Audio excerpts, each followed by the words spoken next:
This is the first time they see a man, and they think there's a mushroom between his legs, and they're trying to like rip it off. They're like, "Oh, it's not coming off." The old lady from the island comes by and see what's going on, and she's like, "Yo, that's a dick." Yo ho ho, he took a bite of gum gum.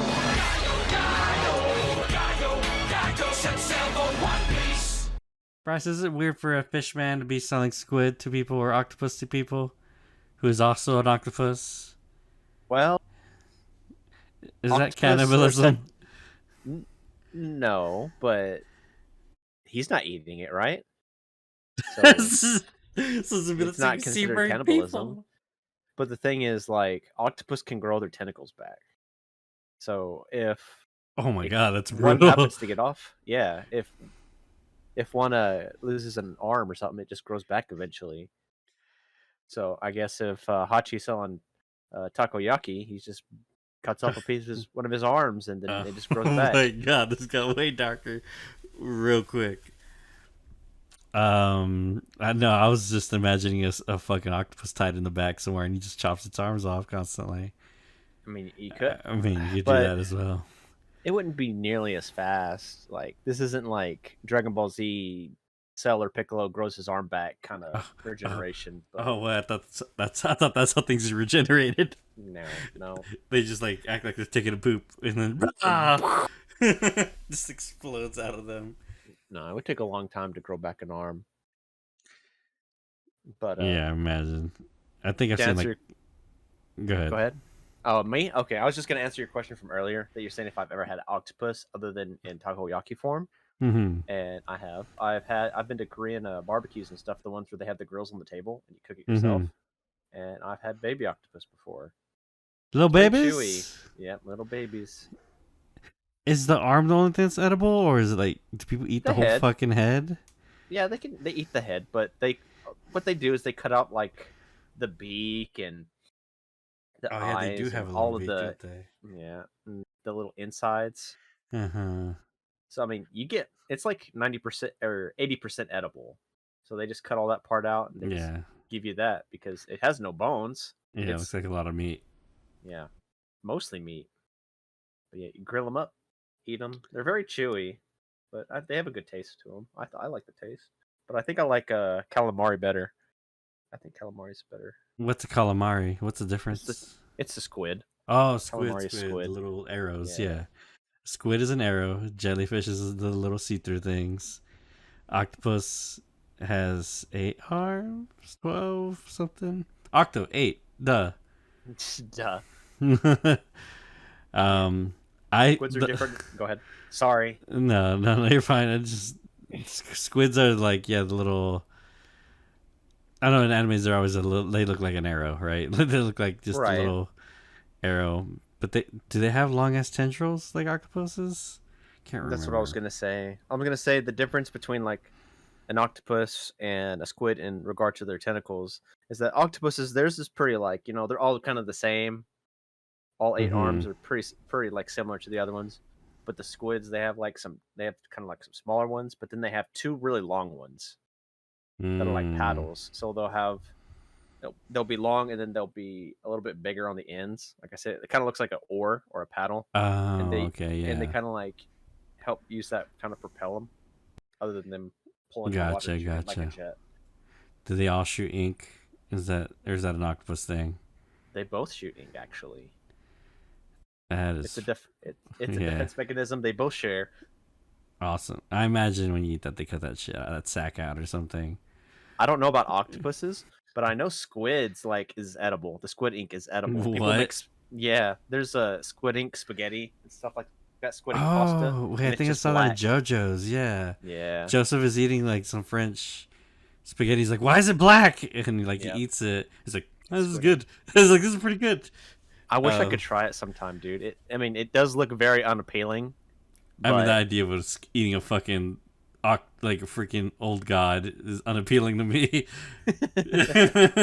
this fucking, I just can't get that out of my head. Right? I see squids and shit. I'm just like, that's some alien monster thing that's like gonna mind control me or something. It's just. So I think the idea of eating octopus freaks me the fuck out. But I'll do it if it's in a fried form where I cannot see Right. the octopus. I mean, you've had takoyaki before. You get like a little that little chewy bit in Yeah, the a little. middle. That's the octopus, but Yeah, very but small. it's I mean, it might as well be a piece of rubber in the fucking takoyaki. Um, it's because you mostly taste just like whatever they fill it up with, right? And then it's that little bit of meat in the center. Yeah. I don't know. What Maybe we need to have is yeah. those squids, those grilled squids that are like on the skewers, where it's like Oh God. mostly squid looking. It still retains Yeah, its shape. that's like what I picture, right? It's like those like brown ass Yeah. on the stick. Do they do takoyaki in like on a stick? It's like some serve it that way, right? I feel like I've seen that. What you're thinking of is that's the Dango. utensil. The toothpick is a utensil. They use it for like yeah. the fried chicken too, the karage. Most places when you buy it, they'll give you like a toothpick and you just use it to eat the food. Pick it up, eat it. Yeah, It's simple yeah. like that. It's like a shish kebab. Very tiny. Yeah. I don't know. I bring up squids because I mean octopuses because I don't know, Hachi, he comes back again at some point, and he's serving his. I don't know, fish. Being a fish man is weird, right? Because I guess you're half both. So he's serving octopus to people. I don't know. No one seems to mind it. Everyone thinks it's cool. There's like fish is serving fish. Fish eat fish. It's a thing. This is true. Yeah, this is very true. Fish eat other species. Oh my god! I'm not gonna get too far into it. Yeah, I guess so, right? I guess that totally makes sense, actually. But yeah, that was a weird way to open up a podcast. Yeah, we are back here, and after the not large, it's like the side attraction that was Thriller Bark, right? We got a new crewmate, and we're going into the next arc, which is a fucking doozy, dude. I think I was talking to you, right? And I was saying, like, dude, I can't get into this right now. Like, I finished Thriller Bark and I was having, like, huge issues of, like, just getting into it. Because this whole first part of this arc is, like, dealing with Duval, and they do bump into, like, Hachi and, I forgot what the mermaid girl's name is. Cammy, right? Cammy and the damn starfish. the starfish. Yeah, he has like a beanie and stuff. I like him. He's cool. Yeah. But it was like it felt very fillery, right? Until you see Hachi and you're like, wait, what? And you know how it continues on into the next arc. And I had no idea how important Duval is gonna be down the line, and like how much he actually helps them and shit. Like this fucking dumb asshole. So let's see here. By now you'll understand the trend that stuff like comes back. They tie in eventually. Even the smallest little thing, they just tie it in just ever so slightly. Oh, this is the wrong episode. We are way ahead. Okay. The Faded Reunion. Here it is. Yeah, so they bump into Sindri-chan. Wait, did I say her name? Sindri. Who the fuck is Sindri? Am I saying her name right? Sindri. I just blacked the fuck out. Cammy-chan. Why am I thinking Sindri? Cammy was eaten by a sea monster, and they like save her. She's a mermaid. She is a mermaid. Clear fucking Sanji's losing his shit constantly, but basically, she's a mermaid. People keep trying to kidnap her. These are the kidnappers. They're these dudes who fly on like fishes in the sky. Like, what are they called in real life? They're the fishes that like dive real deep and then they just like skyrocket into the air. I don't know what they're. Flying fishes? I guess they're called flying fishes. I don't know. But I believe there's a species that does that, unless it's just all fantasy. I don't fucking know. But they fly for a little bit. Sure it's based on something. Yeah, they fly for a little bit, I'm pretty sure, but they don't like, actually fly. They like glide. But yeah, apparently mermaids are like sought after in this area, and they're like kidnapped all the time. And this group has like kidnapped Kami multiple times. Kami-chan, or Kami. I just hear Sanji when I say Kami. And she's a friend of our old friend here, freaking Hachi, dude. Mm-hmm. Like, holy shit. He made it. So I guess Arlong is not dead, which, I mean, yeah, it didn't look like he killed him. It looked like he knocked him out. Apparently Arlong has been captured, and so were the rest of the guys. But Hachi escaped somehow, made it back home, and opened up a takoyaki shop. And that's just how he's been living since then. Kami is like his friend who is like working under the starfish, who is a fashion designer. I don't know if you remember any of this. I don't remember that, but yeah, she says that she says he's a fashion designer or something. I really don't remember what their relationship is, but yeah, this fucking starfish here. What's his name? No one ever listens to him. it alludes to me. Their faces do. They're constantly like the Hachi is like in the middle of the sea right there, like in a cage, and they're like, well, it's clearly a trap. They're waiting for us to get him, and they're like, what? Like, yeah, they're clearly waiting around for us to get him. It's clearly a trap. And they're like, oh, just such insight. It's like, no wonder you keep fucking getting captured all the time. You're dumb as hell. But yeah, this whole episode is basically, or this whole arc is, they meet the mermaid, and hey, we're gonna go help. She says she needs help. Everyone wants to help her because we're nice people apparently. And eventually they come to find out, oh, the person we're trying to save is Hachi, back from way back in the Arlong arc. And how did you? That's kind of why I was. Yeah, go ahead. When I was asking you, like, how do you feel about Hachi? Like back then, when you watched the Arlong art, it's like, yeah, he seems cool. He's just like, I'm gonna sit here. I'm trying to feed my cow sea monster. Yeah, I mean, like looking back on it, right? It like makes the most sense. Like out of that whole crew, he, like when he saw Zoro for the first time, he didn't like hate him immediately, right, or anything, or try to attack him or be like, you shitty human. He was just like, oh, you need help finding whoever you're looking for? All right, I'll help you. Right? Like, Hachi's stupid as shit. And he seems a lot smarter now, like, just how they characterize him. But back then, he was real dumb as hell. And he helped out Zoro in a way to, like, escape and shit.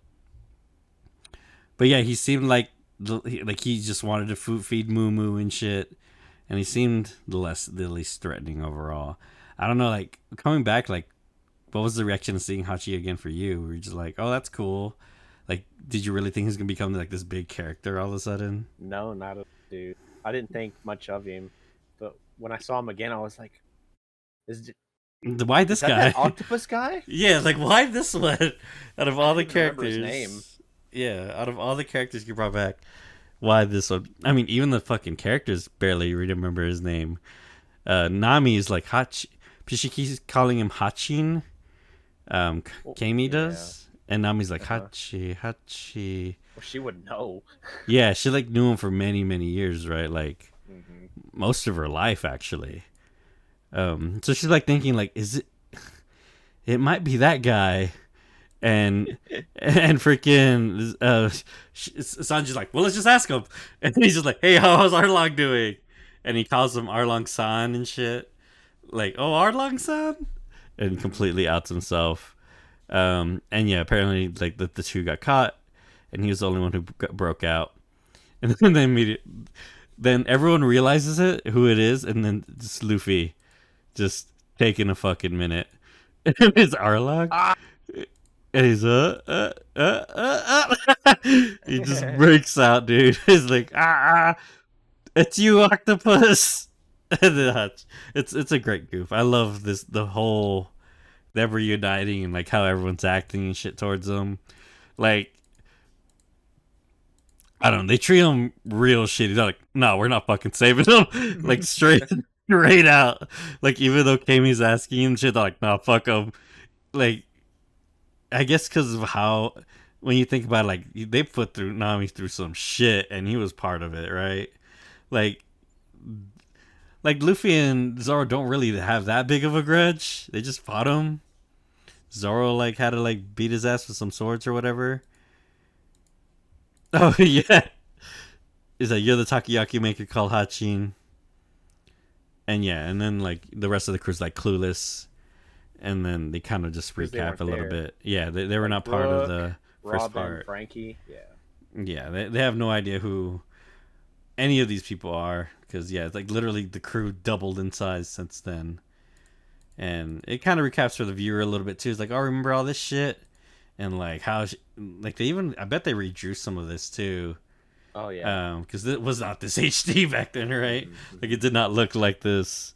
Yeah, dude, that's going back to it, and like it gives me a lot of feels of like going back to like man, dude, holy shit, where we've come from, and what a good like intro to a character too, like Nami and all that shit. Like, it's great. That I still think that arc is so good. And Usopp's like, yeah, but then I got my buddies together and then we beat him up for Nami. Like he was like taking credit. And of course Chopper's like, you're amazing, Usopp. Yeah. This is every fucking time. I think and Luffy's like immediate like, all right, well, now that I know like it's you, I don't want to save you, but how good is your takoyaki? How good is it? Where is it here? Is your takoyaki really that good? And of course, everyone's like, dude, come on. Don't waver between your reason and your appetite. Oh, yeah, and it's a great shot of as well. Of the ignorant Cammy. Yeah, Kami's like, oh, you guys are you guys know him? You were friends before? And then the fucking Zoro, dude, we were not friends. And then yeah, her fucking shocked face. And I guess I call this the Eneru phase, but I don't know what like the actual word for this face is because a lot of characters do it, or like complete surprise or whatever. So right after, you know, everyone's like, hey, we're not going to save this guy. And they're like, you guys aren't nice people. Screw y'all. I'll go save him myself. And she jumps in the water. And immediately she jumps in the water. She gets caught by some of the fishermen pirates. And we're waiting down there for her. And it's a little sad scene because like they're like, no, we're not going to help them. But it's a little sad scene. Like you can see, you know, like Nami thinking about it. And like contemplating, and she sees Hachi like fucking screaming, like crying, trying to save them. It's a nice little scene for Nami of like, of her like, yeah, I mean they have so much history, right? You could just like see it, like how it's animated. Like she knows who this fucking person is, like more than most people. She's like, yeah, let it go. It's fucking Hachi. Like he's actually not that bad. He's actually harmless. And we promised Cammy, yeah. So, you know, they're all about it. It's like, all right, yeah, we'll go save him. And then fucking Luffy's face, dude, with the takoyaki eyeballs. It's like, we'll save the octopus. Yes, we have to. And yeah, I think that's really like the highlight of this little setup, right?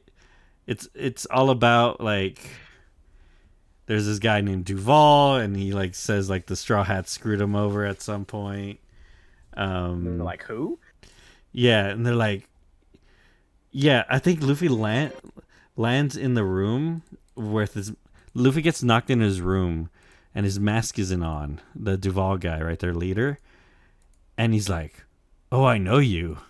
And I was thinking, you're like thinking, like, who could it be? Like, what character? I thought it was gonna be that gun dude from like the guy that in the Sabaody arc, right? The freaking I already forgot his name because he's so like unimportant. But talking about the captain, Don Krieg.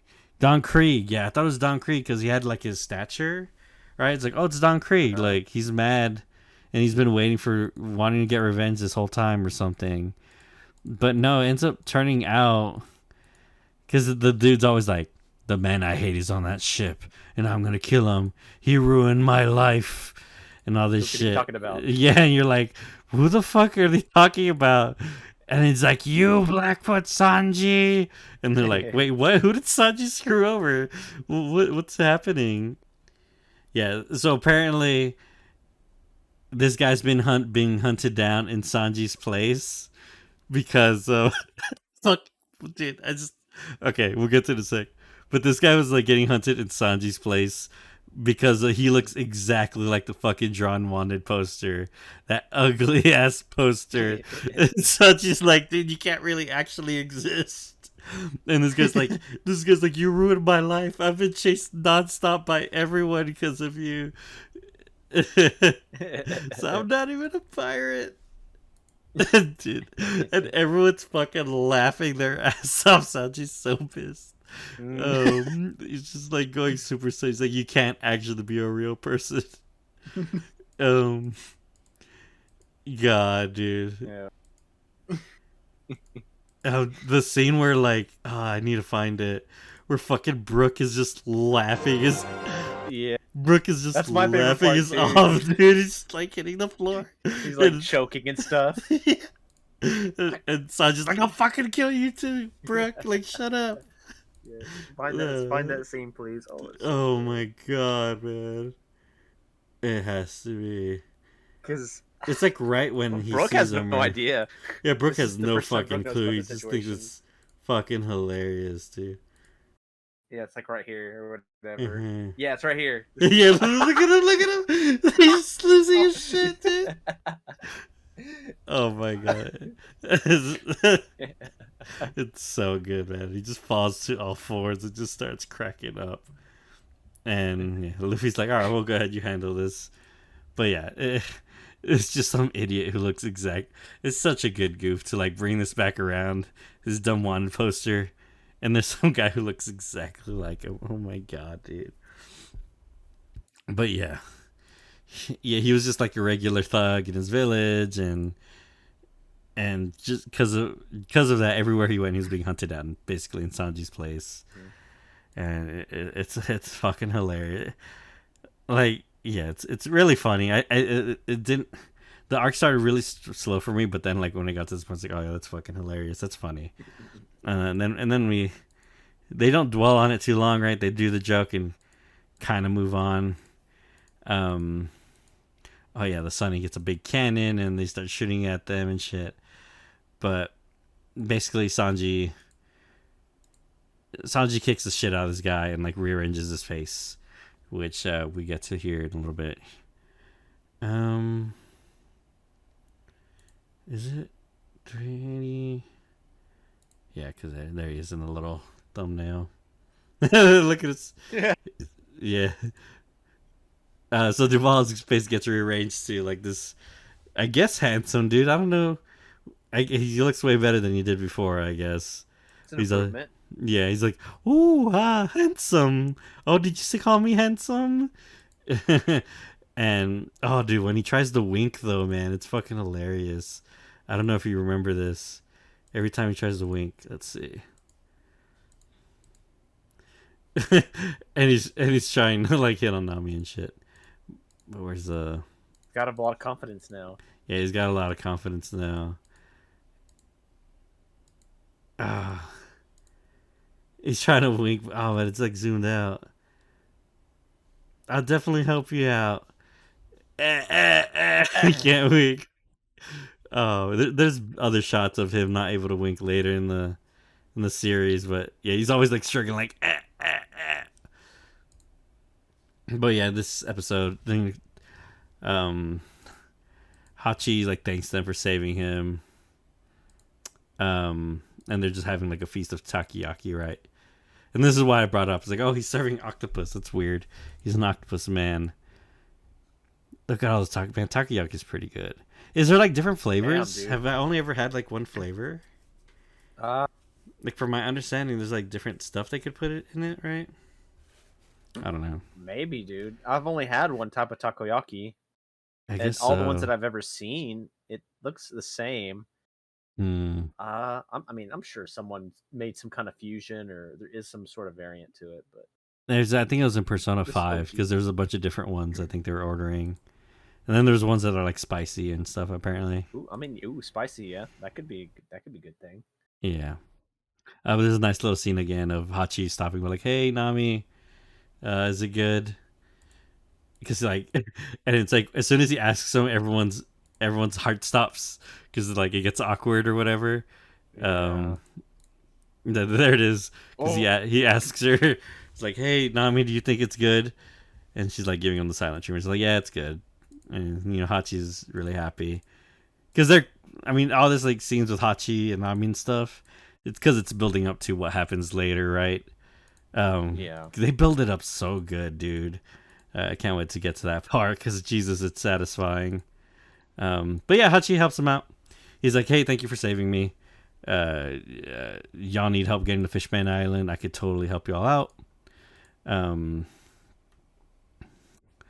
The way to get to Fishman Island apparently is okay. So there's the Grand Line, or the Red Line. I don't know where they're at. Basically, they're halfway across the world from where they started, and they're finally hitting like the next landmass, right? That you can't cross until you either have to go through Mary Jo's, which is the Marine like headquarters. Yes. Right? Yeah, that's where like the thing happens, right? At Mary Jo's. Or pirates go through Fishman Island, which is underneath the water, 10,000 meters underneath the water, some crazy shit like that. That's where pirates go through all the time. But in order to go down there, you need a special coating that like they coat the ship. And it's never clear at this point what the coating is or how it looks. It's something they show later, right? Mm-hmm. But basically, hey, they need to go do something special to the ship so they could actually go down, submerge it underwater, and go to Fishman Island. So they go to this place called the Sabaody Archipelago. Mm-hmm. Is this place, and it's just like it's just a bunch of trees that create a landmass, and has a bunch of places called groves, and it's like this huge place where a bunch of people live. But it's sort of lawless in a way, from my understanding. I can't remember. It's like no one looks at it, right? Yeah, because this used to. I think man, I could be wrong. I might take what I say with a grain of salt, but this used to be a very marine heavy place. Yeah. But I can't remember because they moved the headquarters. They're like up and went. I think that's later. Okay. But the celestial dragons come over here and visit a lot, and I think that's one of why there's like a marine base nearby, but they kind of just don't overlook stuff, and yeah, it's the first hint is here, like you see Hachi here, and then eventually they go deeper into the island. And where is it? They're explaining how the bubbles and shit work. There's this like really like ominous thing where Hachi does, no matter what the fuck you see, you don't do anything. No matter if like I were to literally get killed, you just stop. Like don't defy anyone, right? And it's like really sudden and like weird. You're like, what the fuck is going on? Like no matter, even if someone was killed before your eyes, dude, they don't do it. Just pretend you saw nothing. And that's how that episode ends, and it leads into the Sabaody Archipelago, where there's some real raw and nasty shit going down here. Like the place, art style wise, looks really happy, right? Like, oh, there's like a Ferris wheel and all that shit.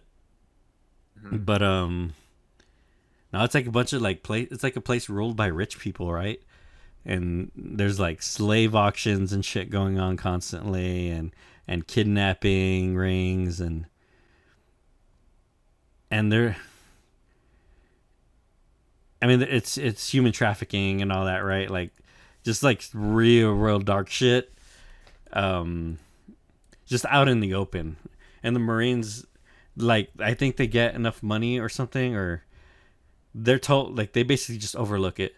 There's a scene later where they run, like, a bunch of Navy soldiers run into a slave auction, and they're like, "Oh yeah, we got to get into the slave auction." I mean then they call it something else, right? They try to they just it's corrupt as fuck, and shows like how corrupt the world government is, and they're not necessarily the good guys in any way, and even a lot of the Marines are like corrupt as shit too in the area. And it like kind of sets this thing of like, oh, no wonder there's so many fucking pirates, man. Like screw these guys.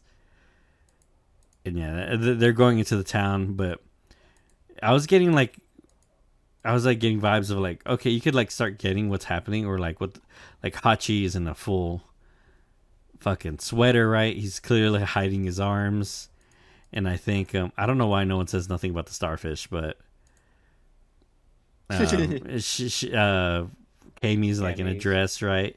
She's actually like trying to act like she's human. Because there's also a scene earlier where like Kami's like, "Oh, I really want to go on the Ferris wheel," and the starfish is like, "No, you can't. Just you'll never be able to go." Like, just tells her hard no, right? Because you know why? Because there's like fishermen are very, very hated here. They are hunted down and enslaved constantly for lots and lots of money, especially mermaids. They are worth a shit ton of money, a mermaid, and that's why they're hiding themselves, right? Because if anyone knew they were a mermaid, they would instantly get like the kidnapping and shit, and the slave trading happens on this island. Like people get kidnapped on the island and then sold on the same island, so it's like super fucked up. But yeah, they go and explore the island for a little bit, and eventually, you know, they bump into the first thing with the slaves have collars around their head, right? And that's how they're like kept subservient, because they're just fucking giant bombs around their neck. And here is the first glimpse of the celestial dragons. So I have a lot of questions. Okay. Why? Okay. So why are they called celestial? Is it just like a title? Like, hey, they say they're not human, but they're clearly human, right? It's just that they're like a higher tier of human or something like that. Like, I still don't fully understand. Or they're just like the oldest family. They're celestial dragons. I'm gonna try and not get super into it to get really spoily, but they're nobles, right? You get that much. They're extremely rich. They all come from a certain place. They're almost like a different race. Okay. And there's one event. Race. Okay. Yeah, there's one event that comes up that the place that you'll see eventually is that their home got destroyed. Okay. Right, and so now they're out here. They're like, I'm gonna say, and like the top of the government, like they're at the very top, right? Like even like the world government, like I guess is ruled by them or controlled by them, or the people at the top are celestial dragons. Yeah, they know a lot of things that if it ever got out, it would be very bad. So they hold very high authority and high power over the world government because they know information that would literally, like, I don't want to get too much into it, but they hold a lot of information and they have a lot of power for a reason. By the balls. Yes. Okay. Exactly. Because that's what I understand. Like, why are these people held up so high? Because it never really goes into it. They're just like, these are celestial dragons. They're crazy nobles. But I didn't know why they were like hey, like they acted like they weren't human, which they're clearly humanoids, and they're not actually literal dragons. That it's just like how Daenerys in Game of Thrones calls herself a dragon. Like they're not. It's just like a title kind of thing. Okay. I guess so. Okay, that explains a lot or helps out a lot that they. Okay, yeah, they just straight have power, but there's not a lot of them, from my understanding, right? They're like protected, or I don't know. Maybe we shouldn't get into it, but yeah, like they fucking gun the slave down straight up on the ground, Mm-hmm. And like Hachi's like, yep, that's some real shit. And don't fuck with them, because if a celestial dragon can call an admiral to show up very quickly. Like, they're that high on their priority list for some reason. And yeah, they just have a lot of power. And they share the creator's blood. Again, I guess that's like the leaders of the world government, the creator's blood. The It's kind of creators. like they're kind of like a different race. Yeah, the 20 kings who created the huge world government organization. Okay. 800 years ago. This is right after the blank year, or the blank century, or whatever the fuck. Mm-hmm. So they're just really old line of family, it seems, that like started everything. Got it. But yeah, they're dickheads, and They are very much dickheads. they're like an understatement. they're spoiled and like shitty, and man, do they like really like fucking dig it into. Yeah, they're the fucking lowest. Like, they're barely even human, dude. Like, they're fucking monsters so far, right? Like, maybe I'll meet a celestial dragon, like, man, that guy's fucking cool as shit. But so far, like, holy crap, man. Yeah, they just believe everything's below them. But it's just how they draw them with like their nose gunk, and like just they draw them super shittily, so you could like hate them even more, right? And but yeah, they see the first one, and then they see all that shit go down. Someone get gunned down in the middle of the street, all that, and then they eventually go to the bar. Apparently, Hachi and Rayleigh are friends. Hachi knows the Dark King for some reason, and just never breaks it up. Apparently, Dark King Rayleigh, who is the second in command of Roger. Old Roger, yes. Holy his first shit! mate. Yeah, his first mate. Like, how do you not bring that not on your resume? Like, that happens a lot. Yeah, that happens a lot. People are like, oh, I know that guy's like, yeah. What? Yes, I know the most powerful person in the world right now. Yeah, it's a fun. I don't think it's revealed here yet who Rayleigh is. Oh, but what's I up? want to point out this part from the last part. I The cannot remember the rookies? the bartender's name. Oh, Bartender's name. fuck. What's her name? Yeah, she like seems like she's from the Addams Family or some shit. Oh, But like her and Brooke get along so well oh, do they? Let me see. because they're like eating at her bar or whatever, and she's like, he has like a little piece of food on him, Oh yeah. and she's like, here, you got something on you, and she takes it and she eats it, and he's just like, oh, this woman's so wonderful. Yeah, It's like, yeah. He's like, what color are your panties? She's like, let's see, and they're like, don't tell him. Yeah. That's the first interaction. I think it's here. Ansu, Nani Evil. I am the dead skeletonized Brook. Yeah, he has the little food on his chin. I just. Yeah, it's a nice little exchange. Oh, he's like. Shaki. Her name was Shaki. Yeah. He's spitting in his chair. What a delightful person. It's funny because they get to her house and they're immediately raiding her fridge and shit. And yeah, she was thinking like, well, what color are they today? But Shaki is Rayleigh's wife.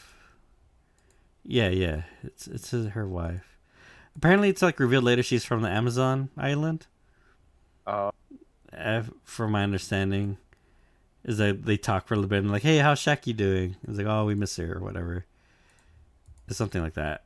It's brought up. I can't remember exactly. She's pretty cool. Yeah, I've only seen a very little bit of her, but yeah, she's chill. But yeah, they get to her place, and she's like, my husband's not here. He's been missing for like a year or some shit. Oh, And generation right there. yeah, I was about to get into this here, but she's like, hey, my husband's out missing there. If you're wanting to do the coding, you're gonna have to go and find him, and be careful. Don't start shit, because right now the archipelago is filled with a bunch of chuckle fucks, all the new rookies, that are trying to go to the new world, and it shows. I mean, I know this guy's Law, and then this is what's his name? it's a famous pirate in our world. Captain Kidd. That's Kid. Eustace Kid. Eustace Kidd. Yeah. And then here's some of his. And then I don't fucking know who these guys are. You don't know who any of these people are. I don't remember. I don't remember their names. I know like they're important, but if you know them, I can list off their names.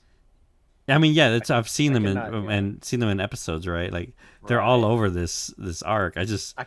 What's his name? The top dude's name. No, dude, that was the one person I didn't remember. All right, he's clearly from the. He's strong. He's clearly from the strong. He's clearly from the Skype Island, right? Or he's the an angel. Yeah, and he says it later and shit. I know his power. Who's this? I don't think it ever got. That's X Drake. X Drake. Okay, and this guy. That's Hawkins. This dude. That's Beji Capone. This chick with pizza.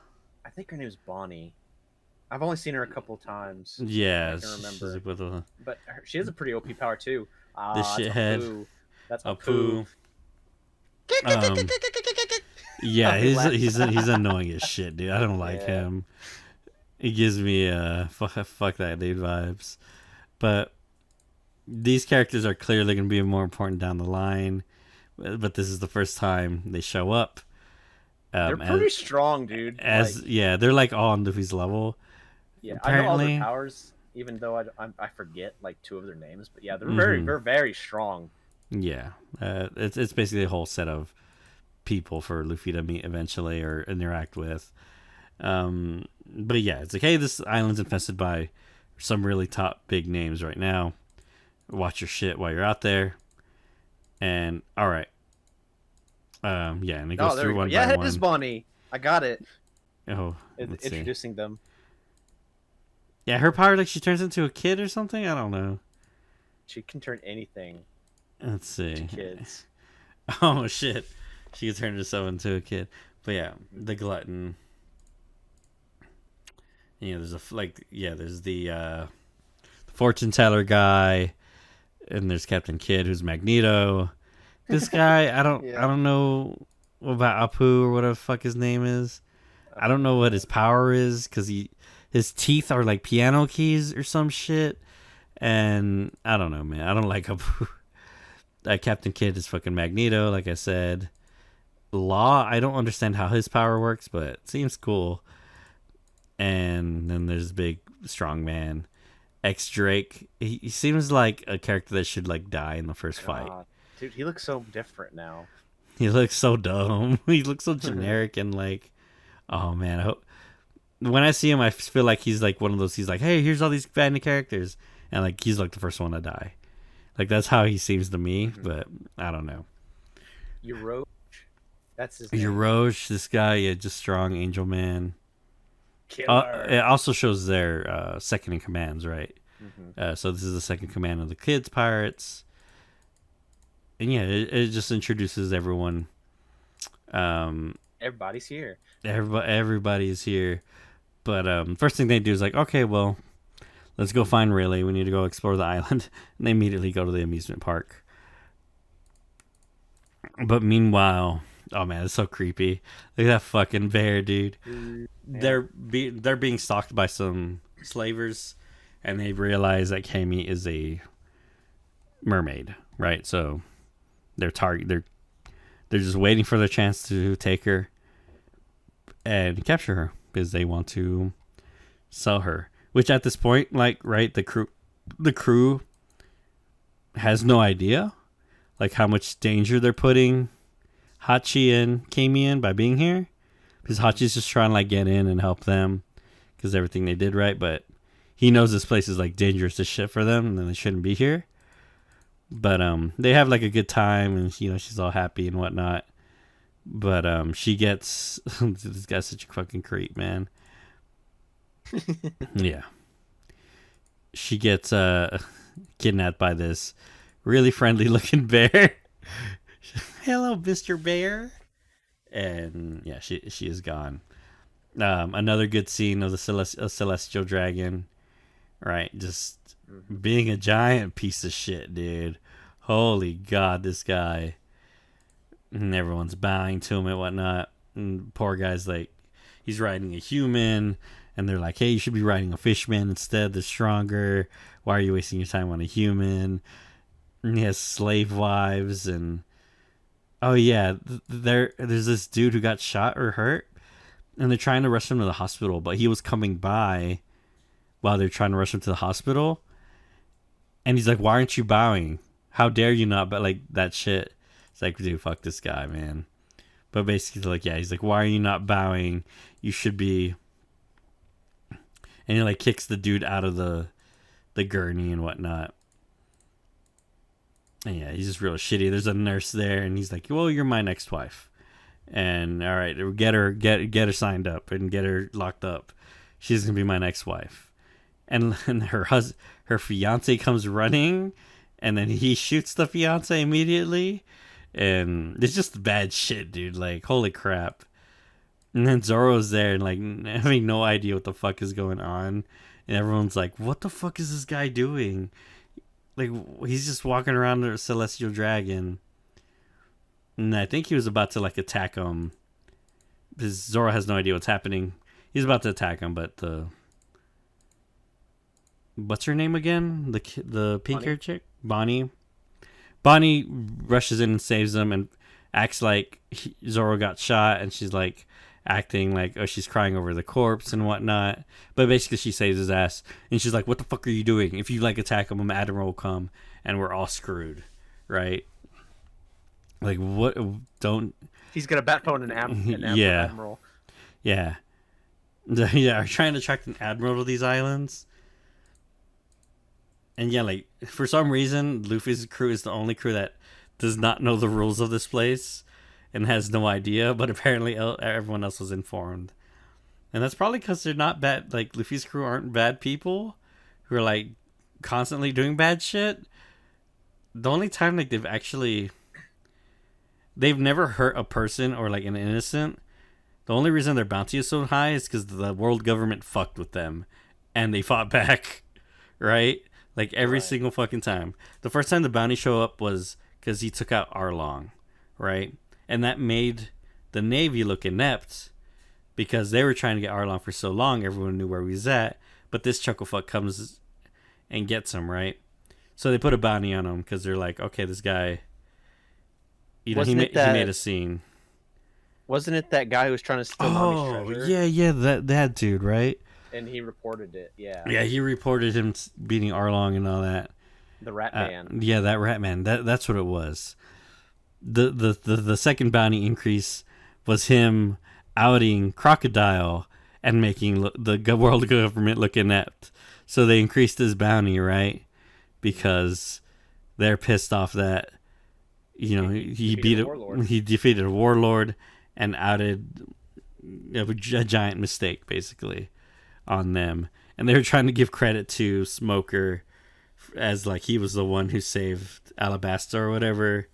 And, you know, that's led to more shit down the line. But right. And then thirdly, they tried to steal his crewmate, so he fucking went and got her back. And they tried to frame them and stuff. So, like, Luffy fought back and he destroyed Enies Lobby in the process. Which is a big deal in this world. But he's never, like, I guess, case in point, or to summarize, they've never actually done anything bad. They've just, like, actually defended themselves. And all they're trying to do is, like, travel the world and go on stupid adventures. Like, the only gold they've gotten was, like, a gift and all that shit. Or stolen from other pirates. But yeah. Where does that leave us? It takes us to where, hey, Kami's been kidnapped, right? And it takes us to the auction. She eventually, they find out, okay, hey, she's being auctioned off at this place. Let's go get her back and see what we can do. And yeah, at first they go in trying to like force them their way in. Then Nami's like, no, I'll buy her. We have enough. We have like 200 million on the ship. Because of Thriller Bark, we have their treasure. So I'll just buy her back. And we won't cause a scene. And everything will be cool and dandy, right? And And again, yeah, they show the fucking celestial dragon showing up again. I'm trying to get a good shot of like the auction. Oh yeah, a pirate captain was about to get auctioned off, so he bit his tongue trying to attempt suicide, so that he didn't get auctioned off. And yeah, eventually they're gonna auction off Cammy. I keep calling her Cammy. And Zoro's like wandering around at this point. Eventually, Luffy picks his ass up because they're on their way to go to the correct auction house. Yeah. The fucking Zoro's face, dude. Like, oh, Zoro. yeah, he just like, grabs him. Yeah, he's like, you did this shit again?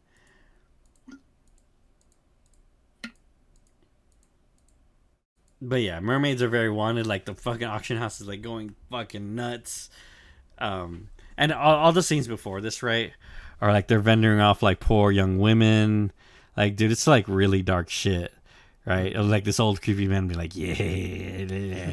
I'm like, this is probably the darkest this show's gotten because of all the implied shit and like the outright slavery and all that. Like, they like very much make the pirates seem like the good guys because just like this really shitty society, because they're like allowing this to go on, like, and yeah, Porky over here freaking celestial dragons freaking out at the mermaid, and Nami's like, oh yeah, I'll bid, like, we got 200 million, and this fucking dude just bids 500 million off the bat, and just all hope of actually buying her back is lost. And I'm like, oh, what the fuck? And this whole time, like, Hachi's like trying to be like, it's our fault, like, you don't have to help us, and so forth, right? Like, trying to take responsibility. Like, I knew it was dangerous coming here, but yeah, they think it's like over at this point. And then at some point, and eventually, Luffy comes in crashing in on one of the flyer fish. Did I mention that Duval comes back to help them, or Sanji gives him a number? Because Duval is a slaver, right? He sells people too, so like he knew a lot of the connections or who might have it or where to look, right? So it's just a quick little thing. Like, they tie Duval back in, and later Duval helps them in other ways too, of like protecting their ship and all this shit. But nice little connection to the beginning, and it just like Luffy does what he can do, right? Like, he sees Kami there, he's just gonna rush the stage and save her. He doesn't give a shit. Right, that's the first thing he's gonna fucking do. And Hachi's trying to stop him. Yeah, he's just trying to stop him, and he's like begging him, like, no, please stop. And then he pulls out his other arms to grab Luffy with all 8 of his arms, and then like this is like where the shittiness finally erupts out of this whole place, right? Of like a fucking fish man, like they got fish brain. Like, did they say some awful ass shit, right? Like dehumanizing them or saying like subhuman shit kind of stuff. Like, it's very dark, right? It's clear like outright racism. And I thought about this whenever Frankie's dude, Tom, right? Whenever Tom was at Water 7. Like, as soon as he started acting up a little bit, they're like, oh, he's so dangerous. Oh. And even, like, the CP9 shithead never called him by his name, just called him a fish man constantly. So this is, like, I guess in the series first, like, showing how the world actually views fishermen, or like a large part of the world at least. Mm-hmm. Like, yeah, there's some nasty shit going on. This is, like, where a lot of fucking Arlong's hate for humans stem. Yeah, because like he lives right by. Like, I imagine he grew up near this fucking place, dude. Yeah, dude. So he knows that humans are shit, and he's just like, fuck people. Like, we're just gonna take over. Yeah, it's that's his view on it. Yeah, it's like, we're stronger, we're faster, like, we're just as smart. Like, why are we listening to these? Because they're being oppressed by these people. Mm-hmm. But the only fact that these people are winning is that there's more of them, right? They're just out, like, the fishmen are just outright outnumbered by humans, And yeah, they are like a second. I mean, they not even a second class citizen. They're treated as not. They're treated like fish, like literal actual fish, by these people, right? To be bought and sold and butchered and shit. Um, but yeah, like the whole place acts up because of this, and Hachi was trying to stop Luffy, and one of the celestial dragon from earlier shoots Hachi. Um, the trigger happy one from earlier. He shoots Hachi a bunch. Yeah, he shoots the hell out of Hachi, right, and like it stops Luffy. He's got this shit-eating grin. He's like, I got him, that nasty fish man, that fucking nasty. Yeah, it's disgusting, dude. Like, fuck these people. Holy shit. Like how it builds up, like you're just like, man, I want him just to kill this motherfucker. Like you're sitting here watching all these episodes. You're like, we just gotta nuke the whole island. Like, fuck this whole place, dude. Like, let no one survive. We're just gonna wipe this whole place out and start again. Because like all the nobles in this room and shit are just laughing and yeah, like Hachi's blood is everywhere and fucking yeah, it's a really sad scene. But also incredible scene because Luffy's fucking pissed, dude. Holy shit! And Hachi's still like, "Don't do it. Don't do it. Please don't do it. It's my fault. I knew how dangerous it was. Like I screwed up. I've always been a screw up. I just wanted to like make amends with Nami a little bit and help her out." It's like, oh, that's really sad. And Nami's reaction to that too is like really sad as well. He's like, you promised me you wouldn't defy them. If Luffy's fucking eyes, like how they draw him, is so good still, and just the whole crew's reaction again.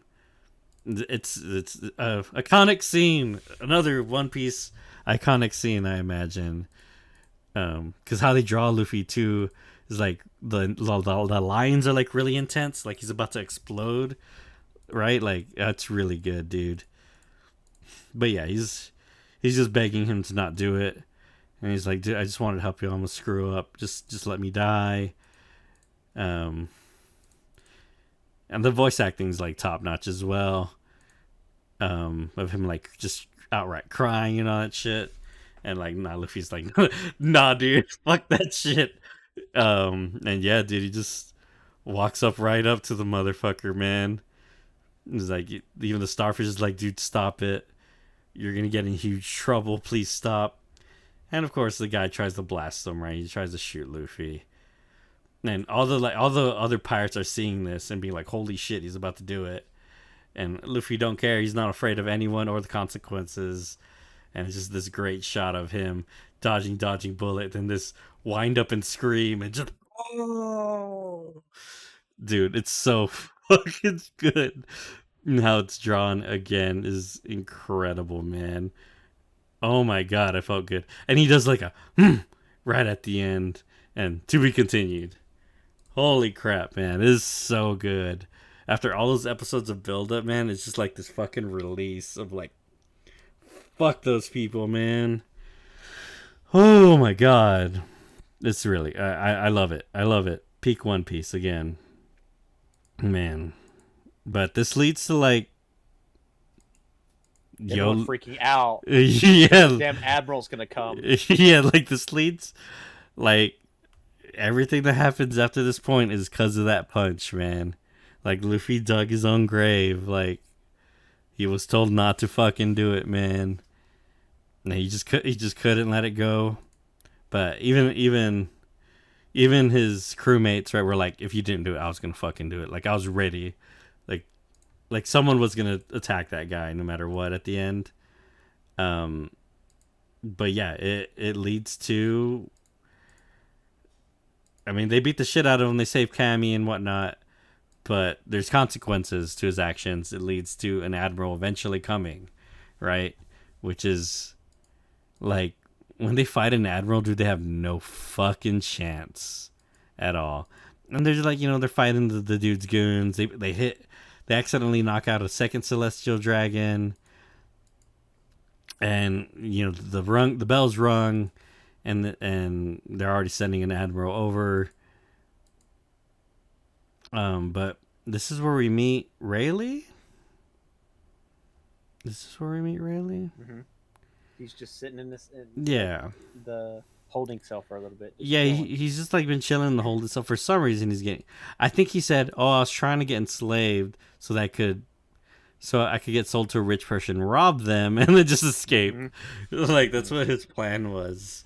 But Rayleigh does a thing where he like everyone just knocks out around him immediately, and yeah, this is where Rayleigh shows up, the Dark King, and I think this is where I think other people see him and see like, holy shit, that's Rayleigh. I think Law's one of the people that recognizes him, but most, hey, and he recognizes Hachi and all that, but sees Cammy in the bowl and he kind of puts everything together. And he's like, it's like, it's like I figure out what's happening. Yeah, but they ended up knocking out a third dragon because of Rayleigh, and they're like in fucking deep shit. And that Straw Hat suits Dauntless Men very well. And let's see. So, after this, let's see. After this, it is, hey, there's Marines coming at us like fucking crazy around this auction house. And we need to get off this island and escape. It leads to an episode where Luffy, Law, and Captain Kidd are all like fighting together, right? Just kind of like fending off an attack.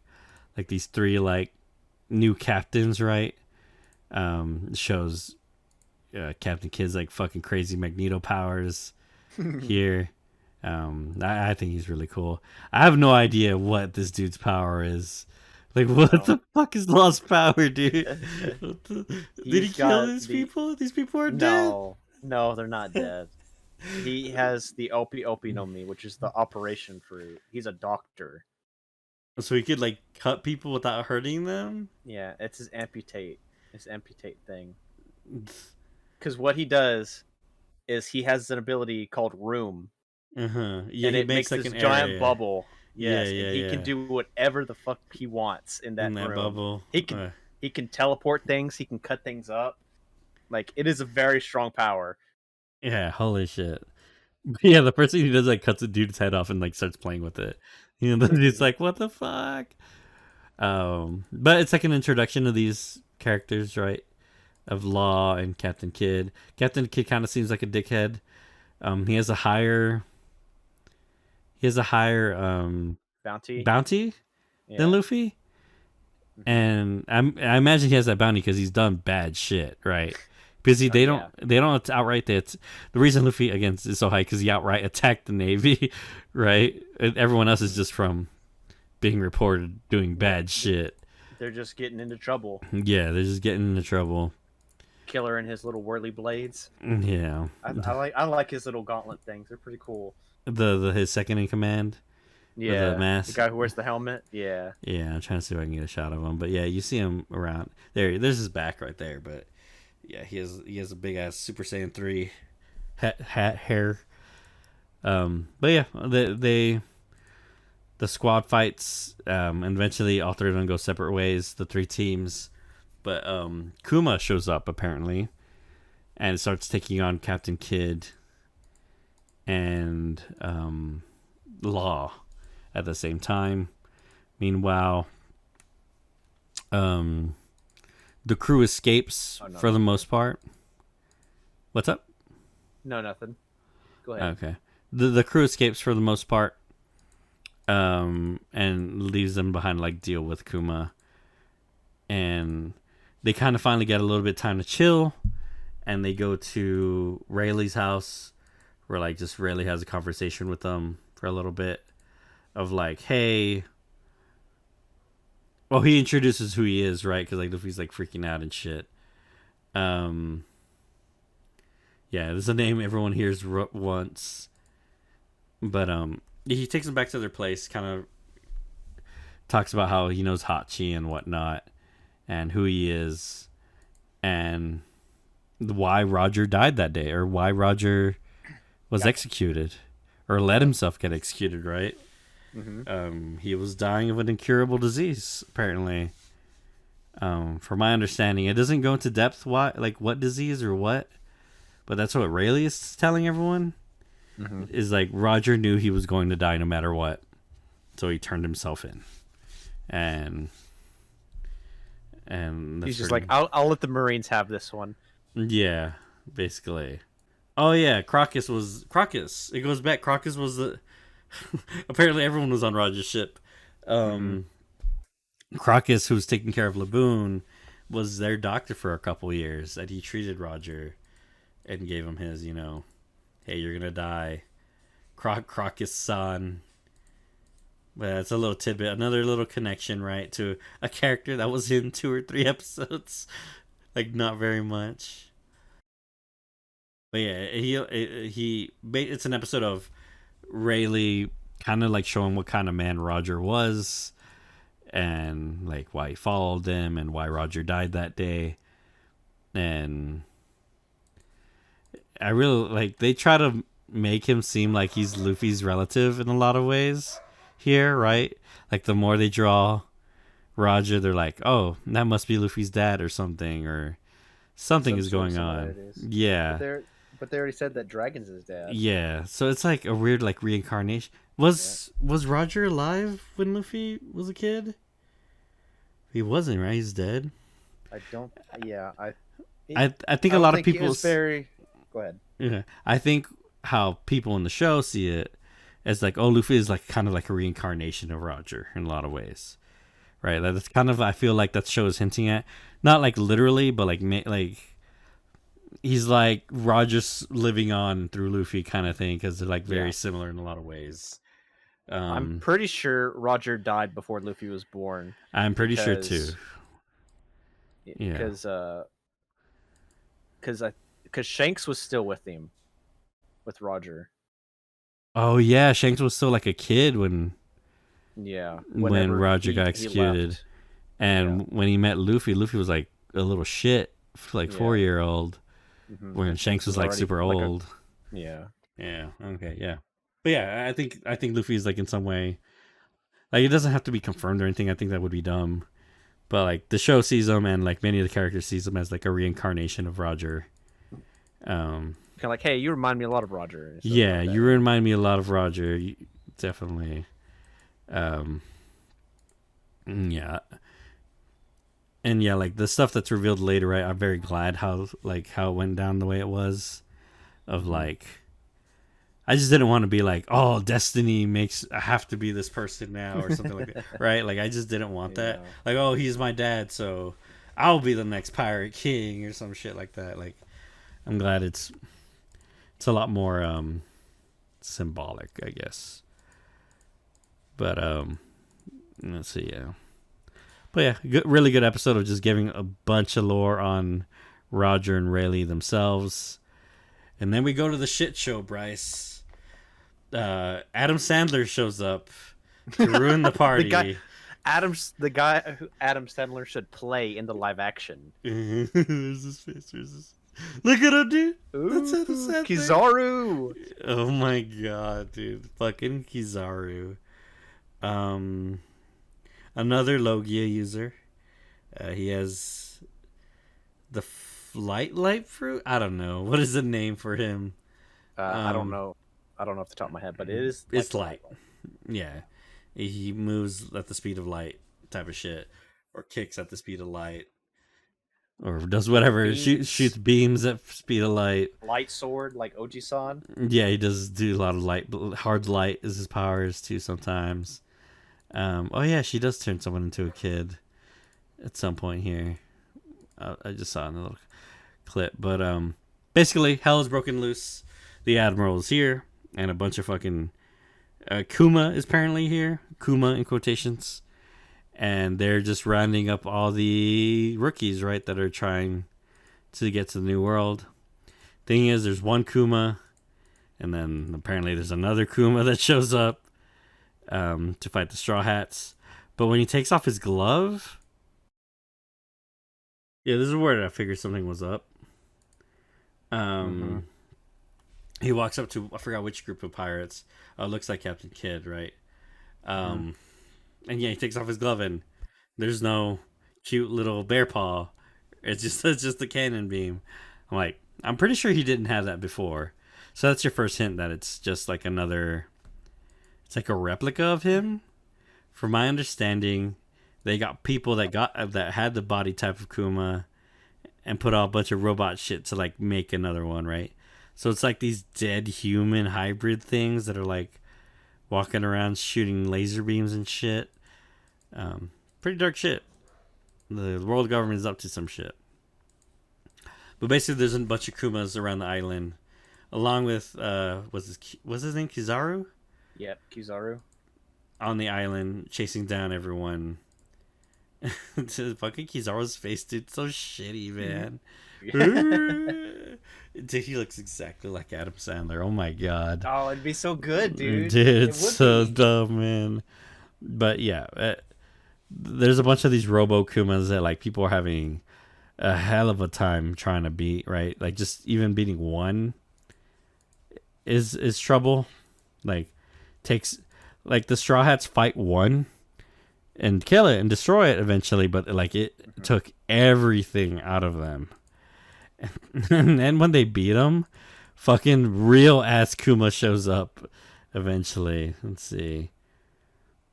But basically, yeah, I think Rayleigh said like, "Oh, you got to survive a week on this island because I gotta get your coding done." These motherfuckers, dude. As soon as they like walk out of Rayleigh's house, they're getting attacked. I don't like Apu, man. No, I don't think anybody does. Look at this shithead. He looks like such a shithead, dude. Look at him. Yeah. Fuck that guy. He looks like an asshole. And he like tries to cause trouble for everyone and like make them get caught in the crossfire. He's a dickhead. But they all get knocked out, but I don't think they get captured. All the Worst generation. Yeah. All the new rookies. And Luffy and them are like desperately fighting this fucking thing. Zoro's still hurt. Zoro's still fucked up from Kuma's. The Kuma's, yeah. Like little red bear. Bubble. Yeah, the red bubble bear shit. He's still messed up from it. And he's like not really able to fight at his full capacity, which pretty much leads to like Luffy and Sanji having to do everything. Which Sanji's like nowhere near as strong as Zoro. But yeah, like basically they're like constantly having to like protect Zoro and keep him from getting killed because he's like just can't fight anymore. He's super screwed up.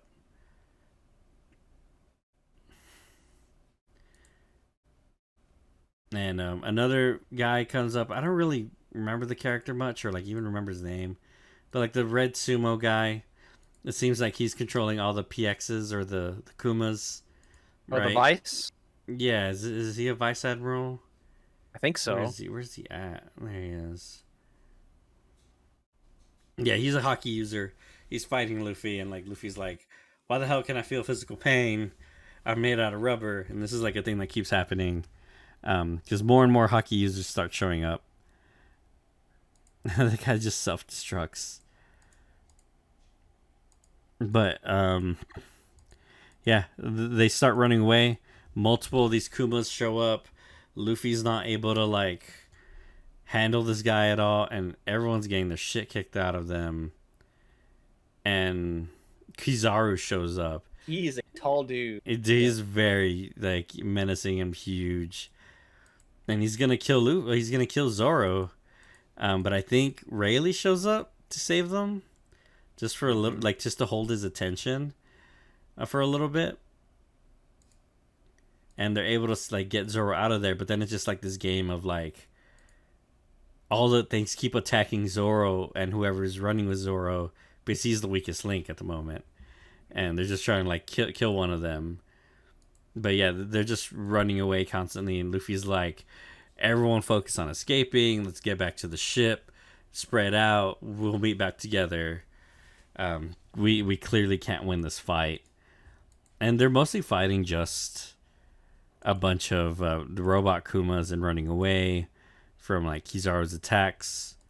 Monster Chopper even like shows up in a desperate attempt to like stop shit, right? Because Chopper sees everything going bad, so he just like eats three rumble fruits or rumble Ball. Yeah. Oh, I love this dude. Bounty unknown. Bounty value unknown. That's sick. That means he's powerful, Bryce. But he can't control it. But yeah, the robot has no idea what to do. But as things are about to get even worse, actual Kuma shows up. How do you know it's actually him, Bryce? He's got his Bible. He's got his little Bible. He's holding his little Bible. And he instantly kills the other robot. And then, yeah, Zoro knows it's the real deal. He can like sense it. He knows, dude. Yeah, just you put a man through that much pain, he knows you. But yeah, and Kuma's even like, holy shit, you're still alive? All right, sick. Like, thanks to your mercy, in quotations. And Kuma just like slowly, like ballerly, like takes off his little glove and just whoop, and just swipes Zoro out of existence. And at this point, you don't know what's happening here, right? So it looks like, again, everyone on the Straw Hat crew watched their second most powerful fighter get wiped out in the blink of an eye. They did exactly, because the only other time you ever see this is when he did it to Perona. It did exactly to Perona, yeah. So he just boops him out of existence, and yeah, everyone's freaking the fuck out. And Luffy is freaking out too, because basically, like the end of it, right, is Kuma going to every single one of them and just one by one booping them out, right? Just like boop, boop. And then clearly, as the show viewer, you're like, okay, they're fine. Kuma's doing up to something.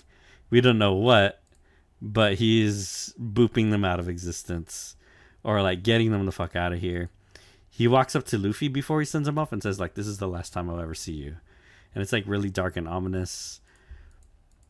But yeah, he goes to every Straw Hat one by one as they desperately try to escape and save themselves. But they're finding people who are like way above their level, right? Like Kizaru was here and fucking Kuma.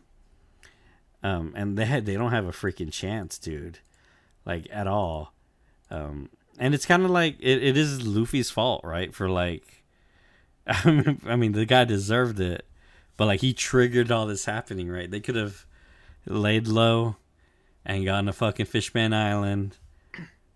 This is exactly why everyone's so fucking scared of this place. And they're like, "Yo, don't do this. The admiral's coming. The admirals will come." Hey, guess what? They came, and like, and his crew. If Kuma was not there, this would have been it for. Like, this is what the Straw Hat Pirates, right? Like, they would have died here this day if Kuma had not shown up last minute to literally be like, y'all fucked up. I need to get y'all out of here or you're going to die. Like, we got to do something here. You guys got to go away for a while, lay low, something. He, like, kneels really quick. It's very obvious. And says something to Rayleigh, right? Before he, like, goes up to Luffy and just boops him out too. It's like a really sad scene. He like, I think Nami's the last one he does it to, and Luffy's just like losing his shit. No, he does it last to Luffy. Robin, actually. Does he? Oh, in front of him, right? Like, he dives for Robin and he just does the little swipe immediately. Like, he reaches out to her and then boom. Yeah, that's the last one. And he starts like bashing his head on the ground and crying, and it's really well animated and sad because it's kind of like how he freaked out with Ace, right? Like, later down the line, I was like, "Yo, dude, settle down. What the fuck's wrong with you?" Yeah, he's losing it, man. He thinks they're dead, right? I mean, anyone in the right mind would think that they're dead if they just fucking like boop. Yeah, boop out of existence, right? So he thinks they're fucking super dead. And like it shows a flashback of like the whole adventure that the crew's gone through. And thinking it's over, dude. Yeah, it's like very much framed like this is the end of the Straw Hats, which for the next 100 episodes it is. Right? Like this is straight up, these people do not see each other again until the next saga. Like it's crazy how after this moment it becomes the Luffy show, right? Where it's like, yeah, the Straw Hats are disbanded pretty much, and we're just gonna focus on Luffy. Like there'll be a couple episodes of the other crewmates, but it turns into the Luffy show, but it also like expands the world because other characters could come in and like steal the spotlight or whatever you want to say. Like it's a really cool arc, man. Like the stuff we're getting into and where he goes. But that's the end of the Sabaody Archipelago. The next thing is that it follows Luffy on like, hey, where do you get something tough to? You quickly realize with this episode, Kuma didn't wipe them out of existence. He literally bopped them so hard they went flying in the sky at the speed of light. Like he boop, and they just start flying in a direction, right? That's how I interpreted it. Like they're bouncing off his palm and he's just flying to wherever he wants them to go. And they're like, they literally fly through the sky. It's not like they teleport. I think it's described that he makes them fly for like 4 or 5 days straight, and eventually they land where they're supposed to. Take a nap in that amount of time. Yeah, like Luffy went to sleep for like multiple days, and it shows him flying through like sea monsters and shit. He eventually lands. He lands and he realizes what happened. So, I got bopped. Oh, my friends are still alive because clearly. I mean, I guess. Well, like he's thinking, like hey, the same thing could have happened to them, right? They didn't get disintegrated, is what he's thinking. Yes. And they're still out there, and we all have this paper we got from Rayleigh earlier. We can find our way back to each other, right? That's like his thinking. As soon as he's awake, it's like, okay, like we could still find each other. Luffy is on an island and starts surviving. This dumbass starts eating every fucking mushroom under the sky, and eventually some Amazon girls find him with fucking mushrooms growing on his body. It's fucking gross, man. Like, I can imagine like the mushrooms like growing stems and shit into you. It's like some Last of Us shit. Ooh.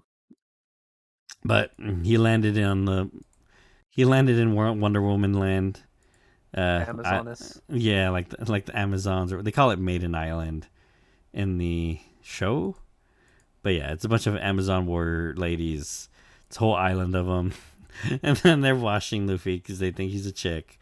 This is the first time they see a man, and they think there's a mushroom between his legs. And they're trying to like rip it off. And they're like, oh, it's not coming off. And Luffy's still knocked out, right? He has no fucking idea. And they're saying like, this poor girl is not well endowed. She has no boobs. What if we like burn the mushroom off? And then eventually an old lady from the island comes by and see what's going on, and she's like, yo, that's a dick. And she starts freaking out. This is a man. I don't know if I picked my mic, dude. Yo, that's a dick. She know it. She knows what a dick looks like. Because apparently that old lady had left the island at some point, right? Like she went off to go do other shit and came back. Mm-hmm. They have like Luffy butt ass naked in a cage. They're just looking at him. Yeah, a lot of explicit shots of Luffy's ass. Let's see. Yeah, they have a cage and they're just like studying him and shit. And Luffy don't give a shit. He's just like standing out there raw, and they're asking him questions, and I think he gets mad for some reason. Oh, he calls his nut. So what is that thing between your legs? I was like, oh, those are my family jewels. They're like, they're jewels? Can we see them? Do they think actual literal jewels are in his nutsack? They're like, hand them over. They're like putting their hot palms They give him some clothes, but they put some flowers on it. He doesn't like it, and They're so it's so frilly too. yeah, it's so frilly. And they're like, "What, men don't like frills? You guys suck." Mm-hmm. And he's like, he was getting like slightly mad, and they all like pulled out their bows and shit, and like ready to shoot him. Um, all these ladies are hockey users. Because when they shoot arrows, they fucking explode. Like they break. Yeah, those arrows are really strong. They're hockey. They're all the women on the island are hockey users, and their arrows are really strong. There's one of them that like he befriended that had saved him originally. He kidnaps her and takes her with him. Eventually, I think she's like, "Oh, I'm starting to feel an attachment to you. I gotta kill you." Is what eventually happens. But basically, hey, there's no ship on the island. Luffy's trying to get off of it. There's no ship. But their leader is a queen, but she's also one of the 7 warlords, Boa Hancock. And she's saying like, hey, she should be back soon. But the protectors of the village are trying to kill Luffy before she gets there, because they don't want. There was never supposed to be a man on the island, and they accidentally let one on, and they're trying to like cover it up basically. Mm-hmm. And Luffy tries to make his own raft, but almost drowns. The girl saves him. And like she starts like feeling feelings for him, so she's like, "All right, well, I'm gonna kill you now. If we keep this up, I'll only grow attached to you." And yeah, and that's where she decides to hunt him down. This is the first introduction of Boa Hancock. Is one of the Navy vice admirals. One of the vice admirals came to their island waiting for Boa to ask her what's up. Is that Momonga? This dude. Yeah. I don't remember his name. He plays a big role in everything. Not a big role, but he shows up multiple times throughout this arc of like one of the main vice admirals that's like fighting or whatever. Like every now and then it'll pan to what he's doing. But he's out here to pick up Boa, right? Because he's like, hey, we're gonna execute Ace. Whitebeard's not gonna stand for that shit. So we're gathering all the 7 warlords to help fight him off, right? So he's here to pick up Boa to go do that, and fucking Boa, dude. This is our introduction of Boa right here. And he's like asking her to meet and come out. There's a little cute kitten here. Who placed the kitten in my way, in my path? It just kicks the cat. The poor little cat. Yeah, and Bo is a cocky. I don't know what the word to say. She's incredibly beautiful. Apparently, one of the most beautiful people in the world, but she's a dickhead, and yeah, she's like a downright JoJo's character. It's really fucking funny, like the poses she does and all that shit. It's great. But basically, she's like, I'm not gonna listen to y'all. I don't want to go to the freaking y'all fight y'all's war. I'm gonna stay here. And basically her power, she has the love fruit power. Basically, she could make anyone who feels any sort of attraction to her turn to stone, right? Just by like shooting a beam or like touching them, apparently. Yeah. And yeah, yeah. I forgot what she says. She's like, "Hey, you should give me all your cargo." Is that what to say?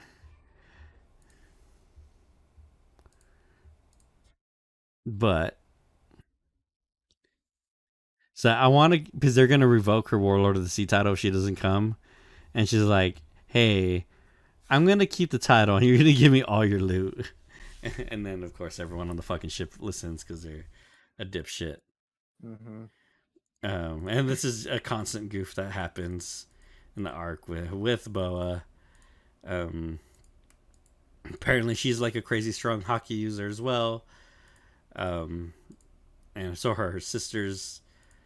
But yeah, she basically is like, no, I'm not going, and turns the whole ship in a stone, and she just shoots a beam in, and they immediately turn to stone. The only reason the admiral didn't turn to stone is because he stabbed his hand as it was happening. So like he wasn't thinking about her instead of just thinking about the pain, which is a really baller and smart move to do. But she basically is like leaves him on the ship and she just moves on. She's like, I'm not going, and he's like, you'll be back, and just kind of waits there. Like that he comes up later, but tells her like, hey, like, you know what will happen to your island if you're no longer a warlord. Because the Maiden Island is on the calm belt, which is like where like no one really goes, and there's just like a bunch of fucking giant sea monsters constantly. And the only reason that she could travel a boat is because her boat is dragged by sea monsters, right, that she controls. But normal pirates and seafarers, if they went out there, they would usually die. And so most people don't make it to the Maiden Island. But the Marines, now that they have this new technology with this sea prism stone in their ships or whatever the fuck, they're actually able to get to the island now. And that's like a big worry they bring up at some points. Like, if we don't listen to them, they're going to screw us over. Because now they have the power to. And they'll send an admiral or something. Right. And do you know like one of the benefits of being a warlord is? What can you name one? I forgot. It freezes their bounty. Oh yeah, it does. Right. Mm-hmm. So That's yeah, like it would put a bounty. Being a warlord. It would put a bounty on her head, and everyone motherfucker would show up, huh? Mm-hmm. Everyone would show up after her. Being a warlord grants you immunity from the fucking Marines. Yeah. So that's one less thing you have to worry about. Yeah. But you just got to show up when they call you. That's the only thing, you know. Yeah. Just like she's like, we need your help. She's not having it anymore. And she arrives on the island, and it's a whole celebration. They're still hunting Luffy down. And there's like the grandma, right, who's like, you gotta fucking listen to them or else we're gonna get screwed over. Mm-hmm. And I want to find Boa's pose, but she says stuff like, people will listen to me because I'm beautiful. She's got her ego. Get out of my sight. Yeah, she has a crazy ego. She throws the grandma out the window too and everything. Like, it's so good. She's like, I don't think her ego can fit in that room, dude. Yeah, exactly. I don't know what came over. Yeah, she's so beautiful, and everyone listens to her. Yes. Yeah, like everyone lets her do what she wants because she's so pretty. Everyone's attracted to her, and then like they always just like let the shit she does slide. And she's also really strong too, right? But that's Bo in a nutshell, right? She has like a crazy ego, and she's not thinking about the island. She thinks about herself. Which is why like Luffy arriving and causing all the shit is like a really makes it fun because it just brings Boa's ego down hard, in a lot of ways. And yeah, there's this like story that like they killed a Gorgon and they got cursed, and it put like Gorgon eyes on the backs of them. So if you were to see them, the backs of them, you would die instantly.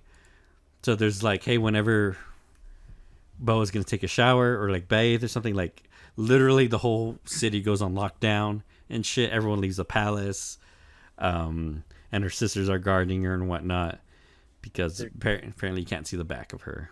Right, they're scaring everybody so you don't look at it. Yeah, they're trying to they're trying to scare them away from their backs. And Boa's here showering, and Luffy, does Luffy things and accidentally fucking crashes through the ceiling and sees her back. And he looks at the symbol and is like, that looks familiar. Or he looks at what's on her back. It's like, that looks familiar. And, yeah, he says it seems familiar somehow. She cries for her sisters to come in and help her. And she's like, he saw my back. We got to kill him. Mm-hmm. That same look he had when Inaru shocked him, and he's just like, oh, yeah. That's what it is.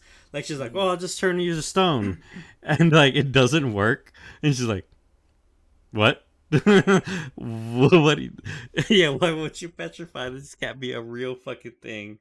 Like, he saw me in the bath. Yeah. That's not possible, big sis. Like, Luffy feels nothing for this woman, dude. Like, Luffy does not get attracted to anyone. Again, another hard counter by Luffy. Another hard counter. The beauty of your naked body would charm anyone of any age or gender.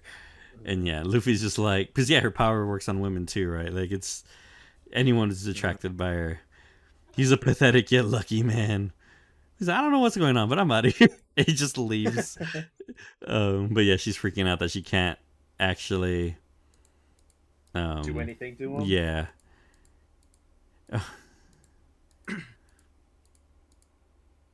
Little lady comes out. Yeah, little old lady's like reading the newspaper, and she realizes who Luffy is, and knocks him out. She knows he's big shit because he has a 300 million bounty on him. And yeah, the old lady's strong, but she helps him get captured. And basically, hey, they're gonna execute Luffy. But they can't do it by stone, so they're gonna like feed him to a cat. Of course, everyone thinks he's weak or whatever the fuck, and he kicks the shit out of the cat. But before that, the three girls who originally found him and took him in come and be like, hey, I'm sorry, it was us, it was my fault. Did you say something? Sorry, I thought I heard you mute. No. Oh, okay. Thought I heard your little boop. But yeah, they feel bad for like Luffy for causing this basically, and like they come to take the blame. And Luffy's like, oh, thank you for like trying to save me, right? But Boa doesn't stand for that shit. She immediately turns into stone, showing how big of an asshole is. Yeah, she like charms him a little bit, talks to him, then turns into stone. Like, Luffy's, what the fuck? And then she just walks off. She's like, whatever. And of course, this is gonna piss Luffy off because they're your friends. How would you do that? Blah blah blah blah. But yeah, he's not even concerned about himself anymore. He's like, he just wants them to be turned back to normal. They try to feed him to this like ancient cat or some shit, and he instantly kicks the shit out of it because they always do the thing where like, oh, he's probably so weak, ha ha ha ha ha. And of course, he's gonna kick the shit out of the first thing they send at him, which surprises everyone. He eventually has to. I forgot what he says to her. What does he tell him? You pissed me off. He's like talking shit can't to be. her. Oh, Big sis, stay strong. This can't be. Yeah, this no man will exist that won't be my slave. She can't believe it. Yeah, he can't exist. We got to kill him. And this leads to the fight with the sisters, who are hockey users. They're using observation hockey because they're like start reading Luffy's moves. The biggest scene here is this the first time Luffy uses Conqueror's hockey? Or did he use it before on accident? I can't remember. I felt like he used it on accident at some point. He did. He did do it. I just can't. I think it. Yeah, I know there's one other point where I was like, what the fuck just happened? Everything knocked out. But it was like, it tries to like play it like what, like, yeah, it just played it off kind of thing. But this one's like more obvious. Yeah. Kind of like how the Shanks one works, where it's like, it kind of just doesn't linger on it. On this one it does, right? So the girls are going to smash one of the this one of the sisters is gonna smash one of the girls that was turned into stone, and Luffy's freaking the fuck out, and he's like just asking them to stop and please don't do it, you know. And then he finally like just yells out, screams, "I said stop!" And it knocks out like the fucking whole arena of people, like they just pass out. Which the sisters and all that realize what it is. They're like, what, like this, who is this guy? This can't be. And yeah, like a bunch of people in the arena just start passing out, just like when Shanks got on Whitebeard's ship, right? And people just start passing out in his presence. And they put him down, right? And like in a weird like moment, like what the fuck? Okay, yeah. Yeah, like they got intimidated by him. He's slapping her ass, like, "Oh, you're okay. You're not broken at all. That's great." And yeah, it's like Bo was like, "What the fuck?" He has this. They're like, "Hey, he has the same hockey as our sister," which Boa, the Conqueror's spirit, or like Conqueror's hockey. Apparently, like this is like 1 in a million people have it, right? Or some shit. Like a very rare set of people actually have this. It's like not something you can train for. It's just innate. Yeah, it's like innate. Yeah, it's like built into your soul kind of thing. So this just like stops everyone for a moment. Again, they're like building up to hockey, right? It's the next big thing in the show that like power levels. Other than devil fruit powers, now there's hockey, and it deals with the Logia problem or whatever the fuck, so you can actually touch them. But it makes characters like even Zoro and them stronger, right? Because they would probably be able to use hockey, right? It just like evens the playing field for everyone, right? Like you don't have to be a devil fruit user to be powerful in this world anymore. Right. You could just be, I imagine, like a regular dude like Garp, I guess. I'm guessing Garp is a hockey user. Okay. So you may not remember this, but basically they were using hockey back then too, but the show didn't have like a name for it. And I can imagine it. I can imagine that the people, the CP people who are the agents who get trained and stuff. Yeah. I'm assuming there's like a hockey course somewhere in that curriculum. Exactly. Yeah. I think it's like it has a form of, or like it's part of it, or like a school of it or something, you know. Yeah. You learn this and then you learn hockey kind of thing. Who knows? But basically, because I was just saying, like, I like that the show built up to hockey because it was like always in the background with Sky P and Mantra, and then the Ennius lobby, basically showing that regular humans could bring out a power too that is not just devil fruit powers. There's actually some innate thing inside them that they could channel, right? If it's like soul power or whatever. I don't know if they ever explain what hockey actually is, but they're able to like use their life force or something to like harden themselves or enhance shit, right? It's like spirit energy and fucking Dragon Ball or whatever. But again, I was just saying like, hey, I like how the show kind of built up to it, and it didn't really come out of nowhere. It was kind of always in the background. But now all the more powerful people use both or something like that, right? They're hockey users and devil fruit users as well. If I had to pick, like, which would be stronger, like, if someone was giving you the options, like, would you rather have a devil fruit power, or would you rather be a master of hockey? I would rather be the master of hockey, dude. Yeah, at least I think hockey. Yeah, I think hockey is like super fucking strong. Like, I mean, look at like Shanks and Gold Roger. Like, yeah, they didn't have devil fruit powers, and they're strong as hell, dude. Yeah, especially Shanks, right? They're just hockey users. But yeah, eventually the fight ends with Luffy burns. Let's see. Well, he goes into a second gear. Yeah, he goes into second gear and like starts fighting them for Sirius. And he's eventually able to like trick them. He's actually a lot faster than their observation hockey is. Yes, yeah, he's actually like going all out on them, and they're like kind of evenly matched until like he burns one of them, and like he basically gets them to attack each other, and it burns the shirt off of one of them, and it's gonna show what's on her back, and Luffy immediately no, you could see it as the audience, and Mm-hmm. Boa is fucking terrified. But Luffy immediately, being the good guy he is, jumps on her back immediately, and Boa is Everyone's taken like, aback. oh, he's attacking her. Look at him. He's getting Yeah, her he's back. attacking while he's down. How dishonorable! Mm-hmm. And but the sisters and Boa realize what he's doing, and Luffy tells him like, "You."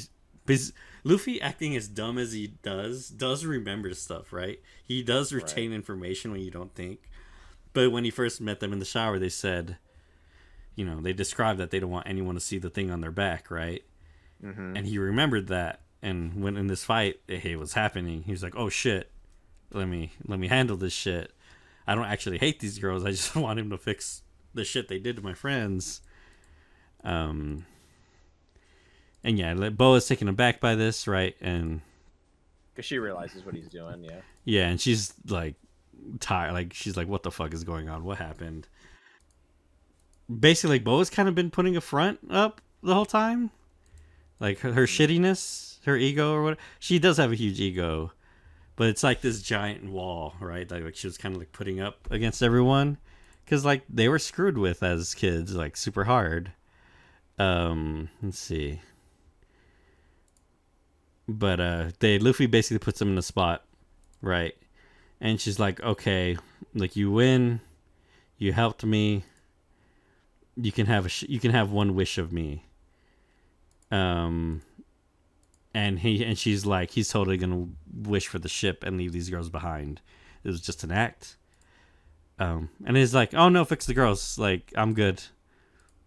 And again, this takes her aback because she expected Luffy to be like this. Again, just him being a man, him expects him to be like greedy, but no, they actually he says what he's gonna do and like make sure to help the girls that originally helped him, and forgoes his ship instead, right? Because originally the plan was to get a ride all the way back to Sabaody, but he kind of like put that on the side for them. And again, and then she invites him to their palace so they could like talk. Yeah, Luffy got it getting a lot of good looks of Boa constantly. Sanji would be upset, but yeah, she shows him the tattoo on the back, and it is a slave's mark from the Mm-hmm. celestial dragons. This is how they mark their slaves. And Luffy's like, I recognize this. Why does it look so familiar? And it's because Hachi has one on his forehead. Um, Hachi has one on his forehead, but it's just the circle part. It could be that the claws are like hidden here and here. But when the fishmen escaped from the dragons, they like re-tattooed themselves to like show that they're free and no longer part of the dragons. And so that's where like he recognizes that too from. But basically, she's ashamed that she was a slave and doesn't want her people knowing that, and that's what Mm-hmm. they've been hiding this whole time. And she opens up to Luffy, um, a little bit. Uh, she opens up to him because he punched the celestial dragon because she fucking Mm-hmm. hates celestial dragons. We all do. And yeah, and she hears the news that fucking Luffy knocked the shit out of one, and she starts crying because she's like, "Oh, there's still good people out there that would like stand up, yeah, stand up for people or something like that, right?" Like she's Totally. It's like, yeah, Delta blow to celestial dragon, and girl, if you had seen it, holy shit, it was incredible. And and and her panties are wet right now. yeah, basically. She this is when she fell in love with him, I think. Is I punched the shit out of Celestial Yeah. Dragon and escaped with my life. Because even though lady's like, I don't know how you got here. You should be dead because the whole world was chasing you, basically. Yeah. He's like, I don't feel sorry for that bastard. That bastard. Do you know what he did to my friend? It's pretty good. Um, yeah, and I mean, these girls were caused so much harm by these people, and she just yeah, she's happy that foolish people like that still exist in the world enough to like stand up for themselves to that point, right? That's a really nice scene. You get character growth on this character who's so far been super shitty at the start. Because a lot of it, she is very egotistical and shitty, but doesn't mean she was like stone cold underneath. But they've been through some shit.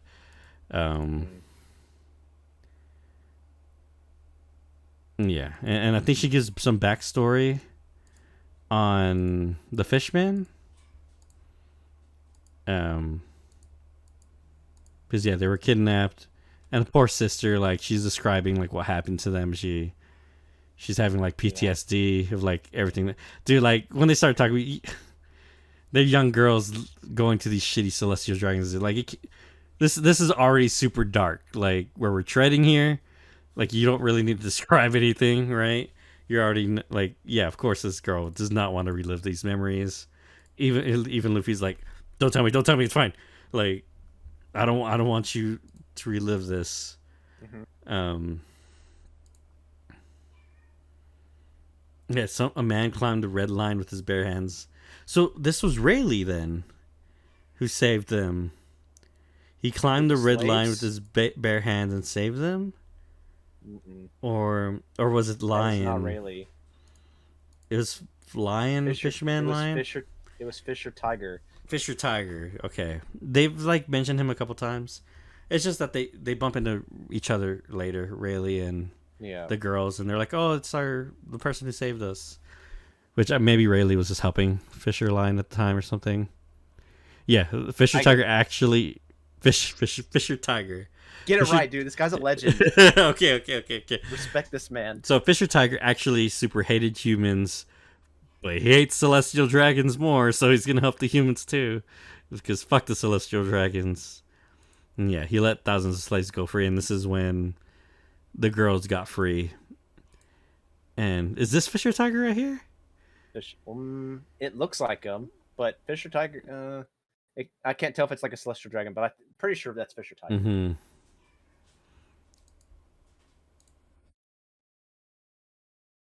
That wasn't really the best shot of him. He formed the Sun Pirates and sailed open sea. And they rebranded themselves. Yeah, that's what I was describing earlier. Yeah, it's hard to tell unless you know. And again, if it ties back into Arlong, you get a little flashback of like, oh yeah. No wonder Arlong fucking hated our guts. And yeah, Hachi was hiding his tattoo too with a little bandage. Because yeah, it's a sign that he was a slave. And he forced to eat the love fruit, and yeah, it's a really good scene. Like, it made me like Boa because she was like super shitty again at the start, and then where everything goes from here, all the goofs and jokes. Yeah, her ice cold heart is melting by fucking Luffy. And this lady's the one who brought them back to the island, because she was like, she fell in love and went off the island and was living out there. And yeah, she describes like, hey, who brought you back after everything that went down? Yeah, she's literally describing as we go here. And yeah, you get a ton of I hate the celestial dragons, and that's all it takes, dude. And yeah, and she like respects Luffy now, right? It's not it's not hinting at the love shit or anything like that, but she's like, I like you, kid, like at the start here. But clearly it devolves later, but they do a banquet for Luffy and celebrate, and this is kind of like we're wrapping it up here towards the end. It's so funny, dude. Fucking goofs. Yeah, they throw a banquet for Luffy. But Boa passes out.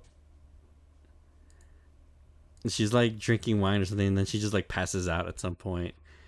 And she's clutching her chest, and the old lady's like, "Oh no, this can't be. This has killed her mother and her mother's mother."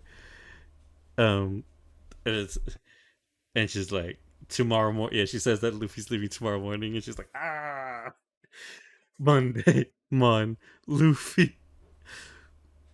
And she's like saying Luffy's name a little bit, and she's like in pain. No, the way they do it, and then describe it as a virus and shit, and then she can't breathe, and it's really funny, the payoff. Yeah, Luffy wants to ask you a favor. Can you listen to him? And she just stands straight up. She's like, all right, I'll go. Yeah, where's Luffy at? And yeah, she's like, oh no, this can't be happening to this girl. This girl who's like hated men all her life and all that shit. She's got a real sickness. And Luffy asks her to like take me to Marineford and fight for the Marines and like and sneak me through so I could try to help my brother Ace. And she's like, okay, anything for you. Disclose that? When did they disclose that? Oh yeah, it was a little bit before they came here. Because they came here to ask her a favor.